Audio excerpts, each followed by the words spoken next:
Wednesday evening இன்றைக்கி அம்மா வீட்டிலேருந்து வரும்போது வரால் மீன் கொடுத்து விட்டுருந்தாங்க. அதில் ஒரு 10 பீஸ் போல் மசாலா தடவி அம்மா ஊற வச்சு கொடுத்து விட்டுருந்தாங்க. அது கொண்டு வந்ததுமே பார்த்திங்கன்னா தவாவில் கொஞ்சமாக ஆயில் விட்டு அதை நல்லா வறுத்து வச்சுட்டேன். இப்போ பார்க்கும்போதே பார்த்திங்கன்னா எம்மியாக இருந்தது.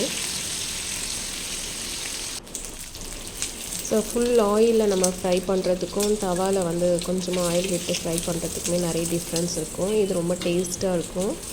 ஸோ மோஸ்ட்லி நான் இந்த மெத்தட் தான் ஃபாலோ பண்ணுறது. ரொம்ப ரேர் ஃபுல் ஆயிலில் ஃப்ரை பண்ணுறது. ஸோ நிறைய ஆயிலை வேஸ்ட் ஆகிடும் இல்லையா, அதனால் பார்த்திங்கன்னா மோஸ்ட்டாக இந்த தவா ஃப்ரை தான் நான் பண்ணுறது.